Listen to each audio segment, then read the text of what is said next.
I'm joined by two gentlemen here who are from New Zealand, Christ College, Canterbury, who will be discussing their Schoolbox rollout journey with you. So I have Paul and I have Arthur. Please welcome them on their Schoolbox journey. Thank you. Can I just use the arrow key, can't I? Okay, laptops at 45 degrees, phones out on the desk, please. Everybody facing going out for a cigarette. I'll start the thing in a minute, and always, no, it's okay. I'll go back to the lectern. Oh, okay. I'll go back to the lectern then. Okay. I don't look anywhere near as handsome as my photograph. Arthur looks much more handsome than I am. And I said to Arthur that, I'll get my part over in 5 minutes and he can have the 25 minutes because, he's younger, better looking and doing some cool stuff. I just want to take you on a little bit of a journey. Basically, I'm going to go through the background to the implementation, change management, rushing slowly. If you were here last year, you would have remembered that we had Tim Cope talking about that. And I flicked off an email to our head of leadership, and next thing, Tim's over talking to one of our leadership conference where we bring in a whole lot of students, and it sort of reminded me of the sorts of things that Tim was talking about. And then Arthur's going to talk about the successes and the not-yets and so on. Change. Now, is that going to play automatically, or do I need to click it? Let's see. Well, I've done something now. I'm a Mac user, but that's okay, and I haven't got my glasses on. The horror. Sheldon, I'm sure it's going to be fine. No, it's not going to be fine. Change is never fine. They say it is, but it's not. And that's kind of how, we sort of feel a little bit, or some staff maybe feel. Bit of background, we're 6 years on now. This was one of our buildings that we'd just finished restoring after the 2010 earthquake, and then, a couple of months later, bang, another one comes along. And the interesting thing was that for us, it was actually an opportunity for change, and that one of the first things that we did was we set up the school in my garage, and we ran that for 4 weeks. And this young lad here, who's now a software engineer doing some work for us, basically said, what can I do to help? Now, at that point, we were running Moodle, not a huge amount of buy-in, but all of a sudden, you don't have a campus, you're a private school, you've got very little government funding, and you've got to keep going. And that was the sort of the first indication that, well, actually, maybe moving things digital was one way to go. You can still see some. I restore classic cars, so they had to go outside. We had photocopiers in there, and we had various people sort of working over that period of time.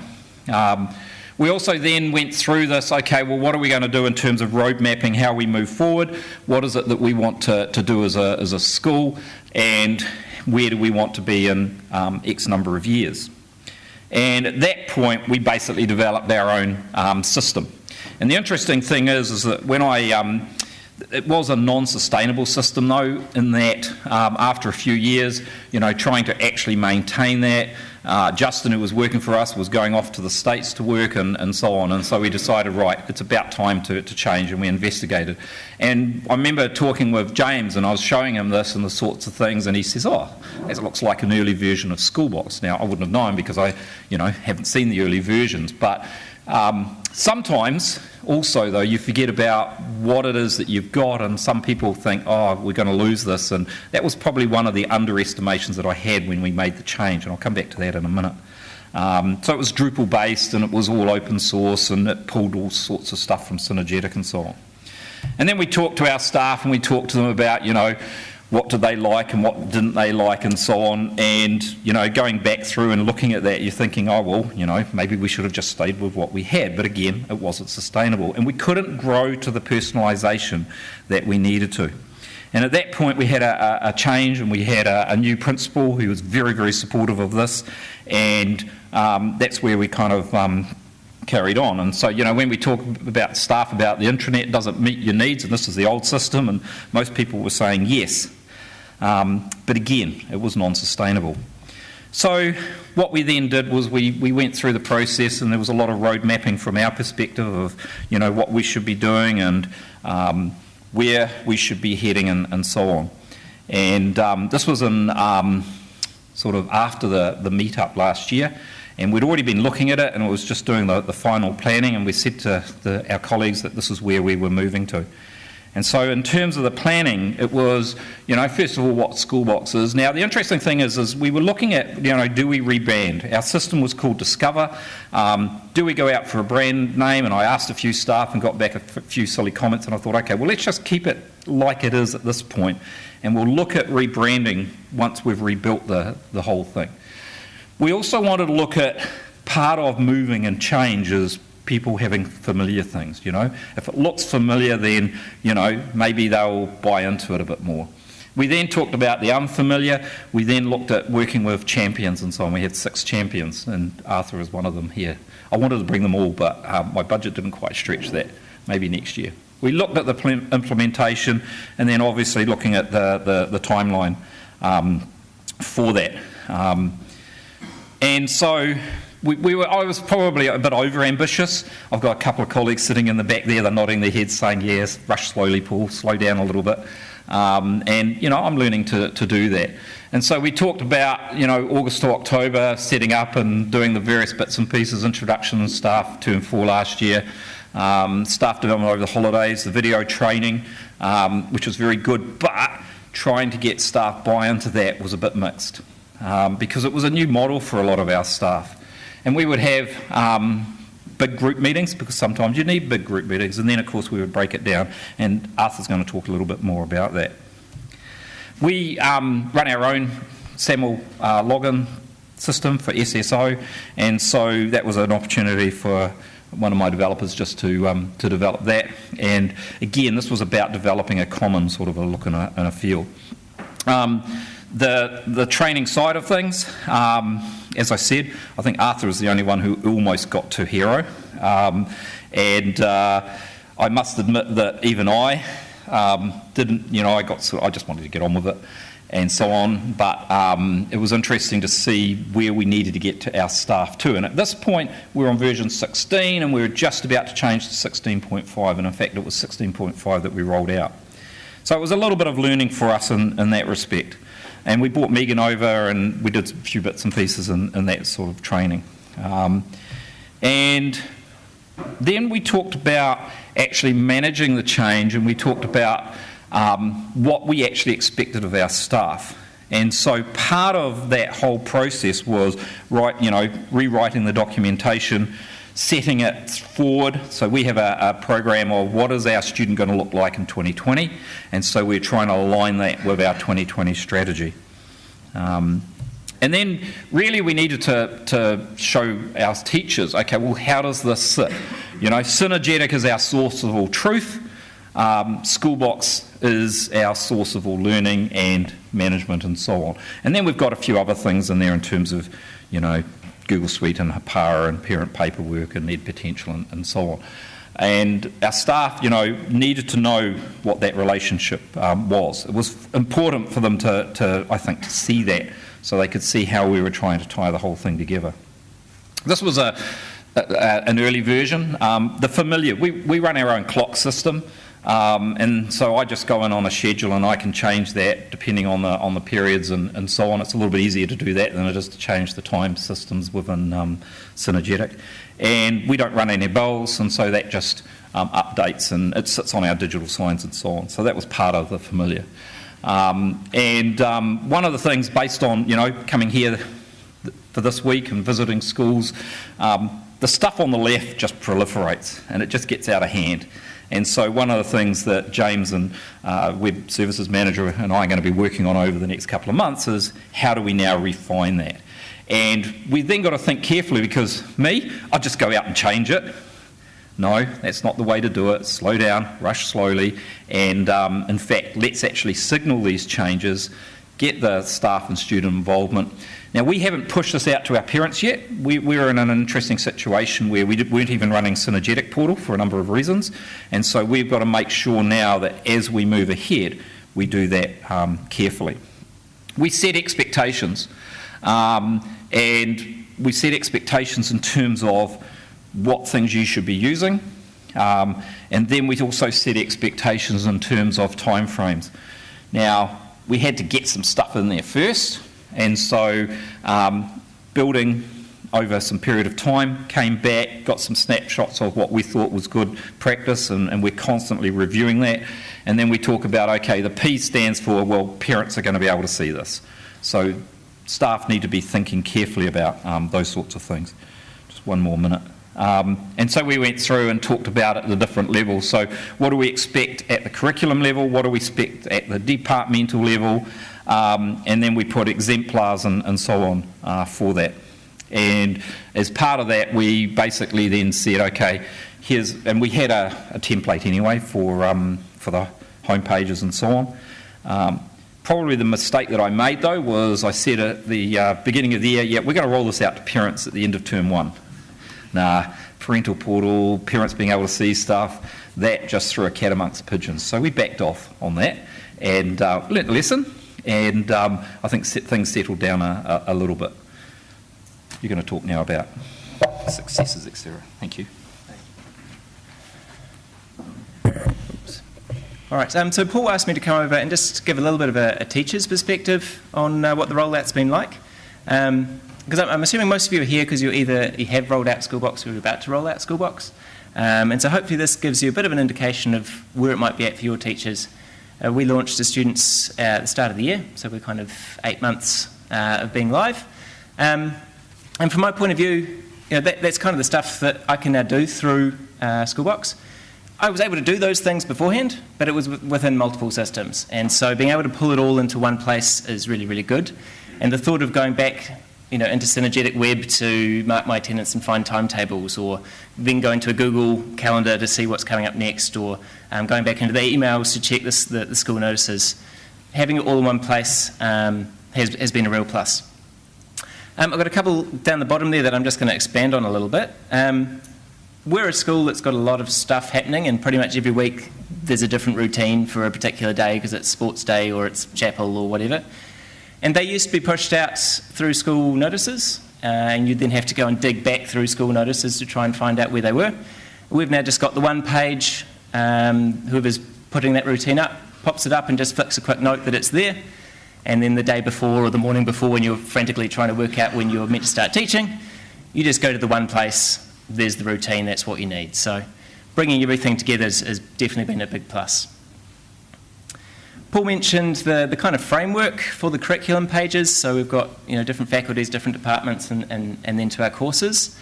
We've definitely got that framework set up. When you go into it, there's not much behind it at the moment, but in terms of first steps, that's definitely valuable, and that's something we're looking to work on. Class pages at this stage are generally just being used for listing prep tasks that needs to be done and file hosting. So most of our teachers are just kind of dumping files on there at this stage. And that's good. I mean, it kind of works. It gets the stuff out to the students. They're not sending out emails or whatever. But we've definitely got a bit of room to work on and to improve there. The classic one was the bottom one on the right-hand side with the really nice, pretty tiles. And you click on the tiles and there's nothing behind it. So we're getting there. Which lead me to these. These are the kind of the not yets. So as I say, we want to build some more of that curriculum content in there. We want to build a little more usage of the due work and the quizzes and the tasks. I mean, they're fabulous in terms of the ease of getting feedback out to students, the way that it integrates it all into the mark book. We want to encourage that use with a look towards continuous reporting further down the track. Need to build the consistency. I think that's going to happen no matter what your system is. We want to use the groups a little more for all sorts of different reasons. I mean, we've still got house websites sitting separate. We want to try and pull that in. And obviously, Paul's mentioned the parent access is something we're heading towards, but not quite there yet. But 9 months in, it's working pretty well. We feel pretty happy that people are going there, they're using it, it's meeting all of those basic level needs. We now just need to kind of build on top of that. So having given that some thought, I then thought, well, what are some of the things that we've done that have kind of helped with that rollout? And my first kind of tip is to make sure that you know the product. Might sound kind of obvious, but get into the Schoolbox help pages, work out how it all works, make sure that you're well aware of how Schoolbox works and what it can do. Like, you're not going to be able to plan ahead for how you're going to use Schoolbox if you don't know what Schoolbox does. But if you are familiar with it, obviously it really helps in helping your staff to get up to speed, and you can kind of preempt what's going to trip people up as well. And also encourage you to lead by example. And I think that's where if you're looking to set up some champions, that's really helpful. It's way easier for me. I mean, these, for example, is some of my own pages. I'm using this for 5 classes a day. You know, I'm putting this stuff on here. Someone like Paul, for example, he's got 1 class. It's a bit harder if you're in that more of a leadership or more of an admin role. So definitely use your champions, use your teachers. And one other thing I really like about leading by example is you've then got the carrot. Okay, like yes, this is going to take some work. It's going to take some time, but this is the sort of thing that you can be doing, and make it really specific to your school. I mentioned using the due work, for example. This is one of my mark books at the moment. If I can show staff that this is a mark book that's going to keep the data in one place for you, is going to calculate the averages overall for you automatically. If you can kind of show them why it's worth going through that process, then I think you're more likely to get that buy-in. And on that, the one comment too, we did encourage staff to use the Schoolbox help videos, and they clearly are really good, but there's so much there. And I think one thing we would change would be to go back and actually narrow the focus. So rather than having the entire course available and suggesting just sit down and go for it, take it step by step. Don't give them the whole thing all at once. Which leads nicely onto PD. I definitely encourage that you be flexible. All right. We started with some whole staff instruction. We sat everyone down and we kind of talked, about what Schoolbox can do. And I think that is an appropriate place to start. But certainly moving forwards, you want to then become a little more flexible. Narrow, smaller groups definitely is better. People will go at different rates and so on. The one little thing I've got there is what I call the filing cabinet analogy. Some people talk about the idea of your course pages being your textbook and your class pages being your whiteboard. I personally prefer the idea of a filing cabinet. So your course builder, your course page is like your filing cabinet. It sits in your department area. That's where you keep your master resources. And at the start of every year or every topic, you go and you get your masters, you run them through the photocopier, you take them to your class. It's just like using that import function. You're setting your dates, you're bringing it over into your class page. And then you can use that too when people say, well, what if I want to create a resource halfway through the course? Well, if it's a resource that's just for that class and you're not going to want to use it again, then you just put it in your class. But if it's a resource you want to share with other people, you're going to go and put it back in your master filing cabinet so your other staff members can use it. So back to the PD thing, we also kept asking our staff, what do you need help with? So this is one little survey we ran. What are the areas that you need some help with for your Schoolbox implementation? And we then use that to kind of focus our workshop. This is another interesting one. I did put as an option, did anyone want to meet as a whole staff so we could get the same content? And at that point, they were definitely over that.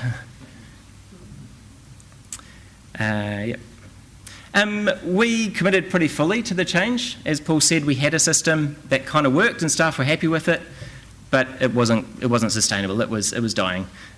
So we had to switch over to a new system, and that was a bit of a plus because we could say, why are we changing? Well, we had to. But if you're thinking about this, I would suggest that you do kind of commit to that change. We went over without everything fully loaded and without everything fully working. But it does encourage that uptake. It does, get people using it because they've got no choice. Right? If you're trying to run your old system alongside your new system, you're not going to get that same level of buy-in.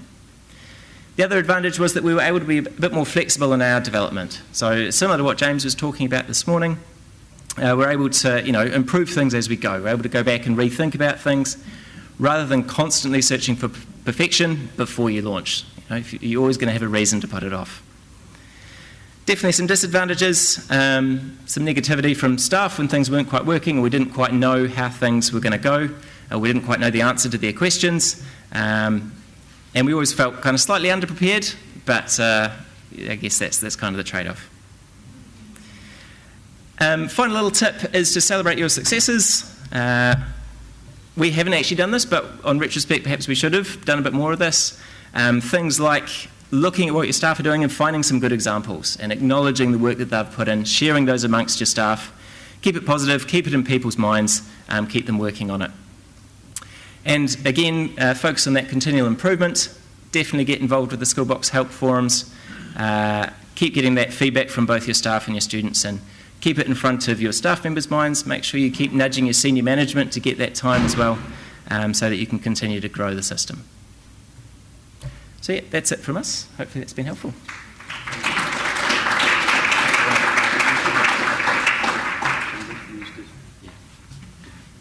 So we'll just use a few minutes of this time to ask any questions for Christ College. Okay, there we go. Prior to moving across to Schoolbox, do you do any kind of online reporting for parents? No, and I mean, this is one of the things that we face a challenge. There's a lot that we need to be doing that we're not doing, and we've this last year been part of the MMG survey of which benchmarks against Australian schools, and part of that was the feedback back to parents and so on. So we're very much traditional in the way that we do, but we see moving forward that we need to be doing more reporting. The challenge that we also have, it's like a little bit like herding cats. We have our staff who have kind of had a lot of freedom to do anything they want, and now we're actually trying to herd them in to be to take a more refined and a more focused approach to the way that we do that sort of thing. Now, we have at the senior level, we have in New Zealand NCA, so everybody has to report in that particular way and so on. And it's something, though, that currently that reporting is done back either through progressive reports every couple of weeks or just by, semester reports. But it's definitely on our target, and seeing what other schools are doing. Continuous reporting is where we need to head to. The challenge is going to be, for us, our biggest change is getting our teachers to use this to actually do their grading and their marking and so on. And that's a 2 to 3 year project, I think, for us. Yep. Thank you. Thank you, Paul. So our next session now is on a similar journey of Schoolbox Rollout. Please welcome Peter to join the session. Thank you. I'm a bit scared of putting this next slide up. That's always a little bit frightening. That's obviously pre-kids, that photo. So, my name's Peter Cottle. I'm from St Margaret's in Queensland. I'm the head of elearning at St Margaret's, But my role is basically to oversee pretty much all of I'm the conduit between IT services and teachers, basically. We're both high-performing girls' schools. We're both Anglican. We're run by the same order of sisters. We're, similar proximity from the CBD, similar demographics. Probably the significant difference is we're a boarding school and one of the largest girls' boarding schools in Australia, and St Aidan's aren't. And so culturally, we're very, very different. So when we approached it, our needs were far different. And like Karen and St Aidan's, we've taken a sort of a very softly approach to it. And I think what Karen alluded to was the fact that when you've got so many things and teachers are stressed and they've got pressures, they don't want to be stressed and pressured by one other thing. So I just want you to consider this for a second. And I'm sure as schools who've rolled it out or are about to roll it out, what your needs are and identifying them are, highest on your priority list. So I just want you to consider for a second what our list looked like. And our CIO's here in the room, and I know that when Greg first came to us, he saw this list and had a conniption. And really, you could pretty much throw those three things in there as well. So in the nearly 4 years that I've been at St Margaret's, we've been working on a number of these things. And when we first went to market and needed to consider what our website would look like versus all these other tools, obviously you go to a website vendor. When you go to market and you consider what they have. When it came to an LMS though, it was a very different kettle of fish really, because there are a lot of products out there that are very linear and they're all about just teaching and learning. But this is where Schoolbox is very different. And so when we came across it and spoke to Sean and considered how it could transform what we do at St Margaret's, it meant we couldn't do one thing in a staged approach, and we really had to go all in at the same time. We'd already had a partnership with Digistorm as our school app, so a lot of things aligned for us. So whilst that was terrifying, it meant we could really kill a lot of birds with a single stone. And so that's what's been really exciting. And of course, when you're considering what your needs are in the future, you obviously have to look back to what things look like in the past. That's what our intranet looked like. Pretty, isn't she? That's banned. I mean, SharePoint's a wonderful thing, but it should never be a learning management system. And there was a period of time, and we still have at this stage, we're running multiple SharePoint farms to basically underpin our entire infrastructure. And that was really, really scary. So our need to move was significant, and I can understand what you guys went through, you know. Moving very quickly in that slow sort of way resonates really loudly with me. And I guess one of the things that I considered was trying to tap into our culture and understand what our needs really were. And the people who are going to tell you that are varied. But when you're considering a learning management system or anything that's going to engage students, they're your number one user. I mean, a student experience is very different to ours. We work at schools, we don't go to school. We've done it already. So they're the ones that are going to tell you warts and all, what things are like, what they could be like, and what they really want. So this is what our students were saying, and this relates to that really pretty image from that last slide. So our learning management system was really confusing. It needed to be more simple. It's not visually appealing. It's not easy to navigate, and still sometimes can be difficult. No opportunities for class collaboration. Pretty clear. This one is out of the mouths of babes.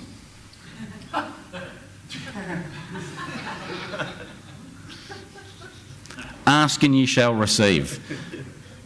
When I read that, the level of colour that that comes through is so profound, because it just says to me, we are not addressing student need. So engagement, first and foremost for students, is something that was the only thing we considered. What does it look like for students? What is their experience on a daily basis? I mean, they go to school for 13 years. It's hard. It can get boring. You've got to make it as engaging as you possibly can. I've actually got that pinned in my classroom and my staff room, and I look at it every day. And that really drives our design philosophy in the environment. And our girls have really engaged with our instance, as I'm sure is the case in all of your schools, because it's a really lovely product to look at and continues to improve in that space. But stakeholders are, I guess, really important too, and they are really varied. And in a boarding school, it's even more challenging, because we're talking about a parent body that we don't see a lot. And so at the centre of our stakeholder group is always going to be students. And so when we went to market and we looked at the products that were available, we needed to hit all of these people. But the big focus is students in the middle. And I've got the IT department there last, and Greg will back me up on this, because since Greg has come to us, our CIO, they've wanted to be, and have stated very clear, that we are a service provider, and we need to make this happen for students. So you tell us what students need, and we'll make that happen. And so that's been really, really important. So I think when you lose sight of the fact that students are at the middle of what happens in schools, you've completely lost sight of what schools are really all about.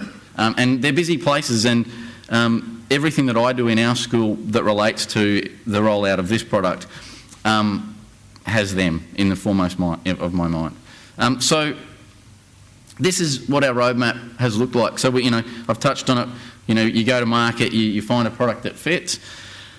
We've been at this thing for about 12 months now, and it's been really organic. We have got no mandated minimum standards. We haven't put all of our teachers through the training course like St Aidan's have. We made it available to them, and the feedback we got was that it's not contextualised. So whilst it was great for them to learn how to use Schoolbox, it doesn't teach them how to use our instance of it. So we've developed our own internal one. And there are a number of internal training courses that teachers will do, whether they're new teachers, whether it's onboarding of staff. So we're using the course component to do things with teachers as well. And that's what we're doing first, because unlike St Aidan's, who went LMS first, we've gone intranet first, groups first, co-curricular stuff first. And then that leads us to that, scale growth, because as Karen alluded to, we've got huge change in Queensland, and that's the really big ticket stuff, assessment and teaching and learning. And a shift in that space really is going to dictate to us how we use this tool. So my advice to those schools that are looking to roll it out, or have done and maybe reconsidering how you might do it because it's maybe not working for you, is always keep students foremost in your mind, and consider how busy people are, and marry that I guess that is a difficult thing. And as Karen asked you, who are teachers here? Most people put their hands up. Who are leaders here? The same people put their hand up.